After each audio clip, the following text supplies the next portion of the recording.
ना फिटर मिसी है ना बेलडर मिसी है, ठेकेदार बुके तीसी हेल फर मिसी है, ठेकेदार बुके तीसी हेल फर मिसी है,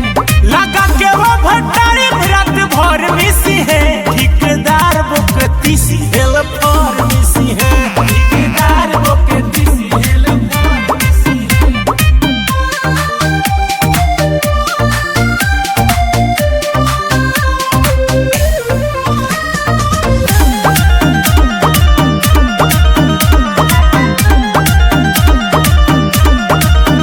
काम रुकल बाहो तबे झुकल बाहो, घाम लगला से तनी तनी सुखल बाहो,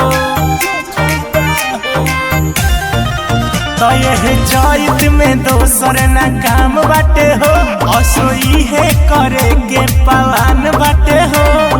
हाथ से पकड़ मुट्ठी भर मिसी है, ठेकेदार बुके तीसी हेल फर मिसी है, ठेकेदार बुके तीसी हेल फर मिसी है।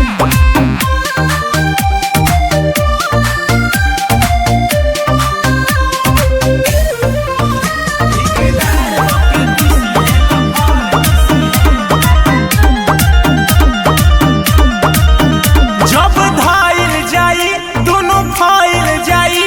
एह चैत में बैठ के कइल जाई, तो काम करे के अलगे तरीका बाहो, जब